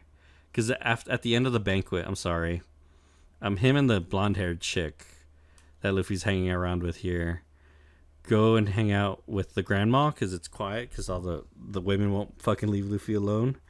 They keep trying to grab his shit. They're just like trying to stretch him and stuff, right? Because he's a fucking rubber man. He arrives at that place and she's reading a newspaper and she describes like, hey, this is what's happening out in the world right now. And she says Aces. This is the first time Luffy's read a fucking newspaper because they don't read newspapers on their ship. Everyone else has newspapers apparently, but Ace is going to be executed soon. And Luffy starts freaking out and he's like, my Ace is my brother, blah, blah, blah. I got to go save him. And it's a really nice line where like, she's like, hey, Whitebeard is coming. There's going to be a war. You would be like an ant in a whirlwind, in a hurricane, right? She describes like you're going in way over your fucking head and you're just gonna get blown out, right? You're heading towards something that you will have no control over. Like what's gonna happen is gonna happen. But they go over to Boa to instead change their plans of instead of going to the archipelago to go to Marineford and help fight Whitebeard so that Luffy could sneak in on the ship and go to the prison that Ace is in, right? And that's how kind of all this happens. And this is him asking her to change the plans. And the sisters are super pissed. Like, how dare you make him change the plans? You should kill him now for like doing all that. But she's like, yes, I'll do anything for you. The former empress died from being burnt by love, and it's like all this air blowing in their hair. There's a saying around the East Blue, love is always a hurricane. It's very good. And yeah. I don't think it could. Yeah, just the way it's animated and all that. And from then on, Boa is a fun character to have around, and her goofs with Luffy are great, and she's actually super helpful with everything she does. Yeah, she's like a fun addition to the show. I enjoyed her a lot, and like what she does later. But this is like where she comes in for the first time, and that whole little arc of hers, so like you getting to know her a bit more, is really good. I enjoyed like Maiden Island quite a bit. When it first started, I wasn't too sure about it, right? It's like, hey, I kind of want to get back to like the main thing. But yeah. The introduction of Boa and the Maiden Island is cool. Because it's like super important down the line too. Like Luffy lives here for a while and shit. Afterwards of everything. Apparently here's the scene where she kicks a puppy and a fucking baby seal. It's so good, dude. She's got to keep up her image, man, and everyone loves her no matter what. And then I think, yeah, and he's like, "Hi, no, hi," and she immediately starts blushing and shit. Snake lady, oh yeah. and she calls him he calls her Hammock constantly. He won't call her Hancock. Oh yeah, Hammock. You can call me Hancock. Okay, Hammock. I got you, Hammock. Oh man, it's just a woman. I thought this girl was gonna be like Luffy's love interest or something. I don't know. It was like kind of like hinting at that a little bit. Maybe she'll come back down the line in the future. But right now, Luffy has zero interest in that shit. He wants to be king first. Worry about the other shit later. That's basically what his mind is at right now. He's like, does not worry about it. But yeah, but she clearly likes Luffy too. And yeah, they go off on their little adventure. They go to the boat, and Luffy gets smuggled on the ship. And this is how she's smuggling him. He's like wrapped around her, and of course, she's getting hot and bothered by it. And still stoned. Everyone's stoned, but she could reverse it, right? So she reversed all her people's shits, and they announced that Boa Hancock is coming, and Sengoku was like, "That lady is crazy strong.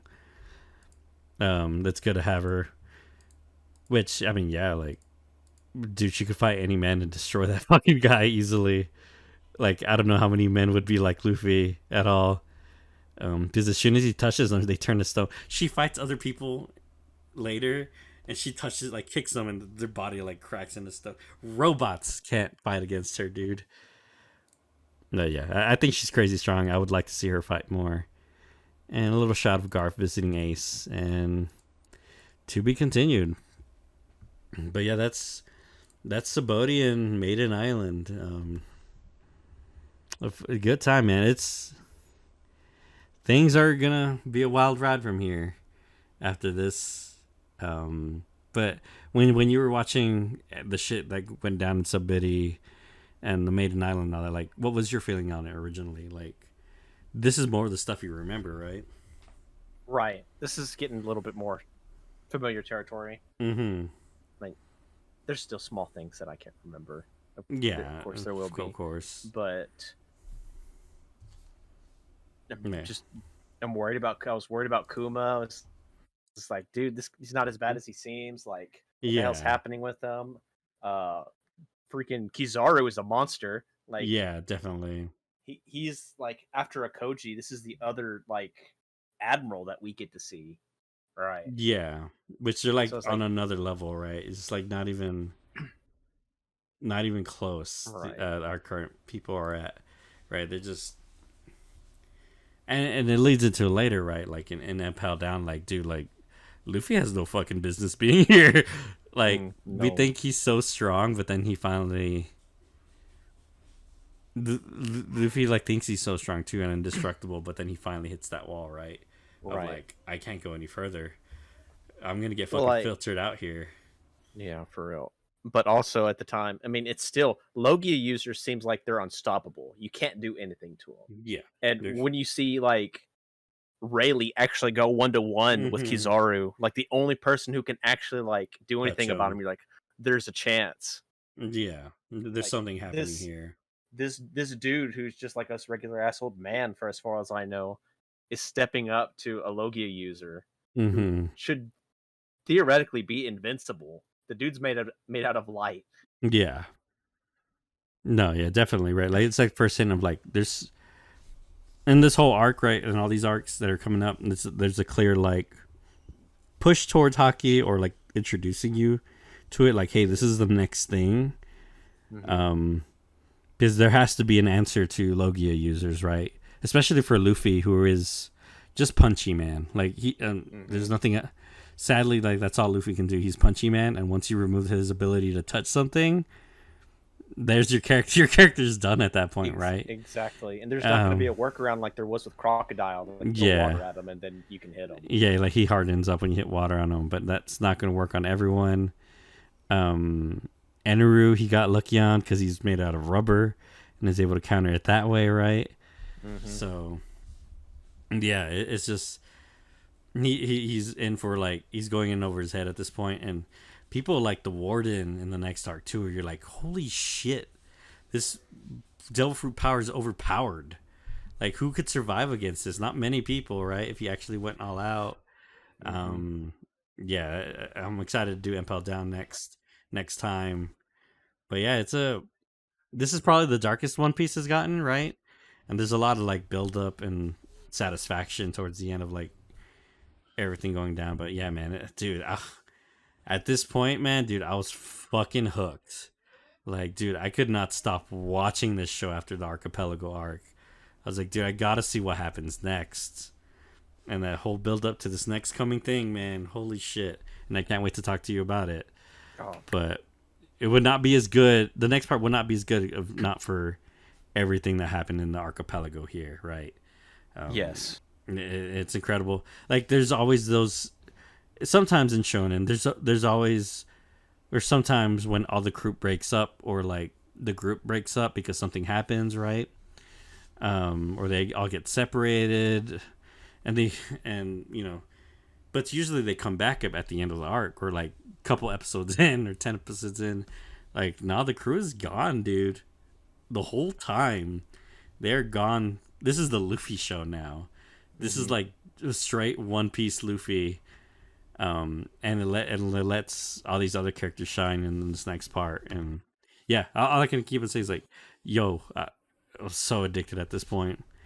And yeah, I cannot wait for next podcast to share my thoughts on Impel Down and Marineford, and we'll go from there. Yeah, and I guess I can edit this probably back when we were talking about her. How did you end up feeling about Boa at the end? Like, originally and all that, right? Like, I imagine the fandom fucking loves her, right? Like, I would have been turned to stone, Adrian.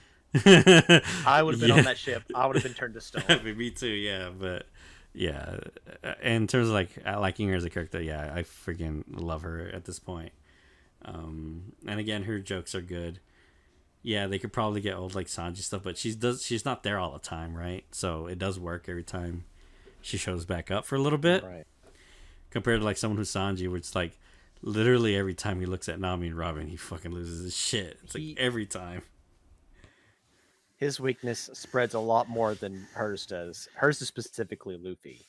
Yeah. Sanji's like all women. Yeah, hers is specifically this one fucking guy.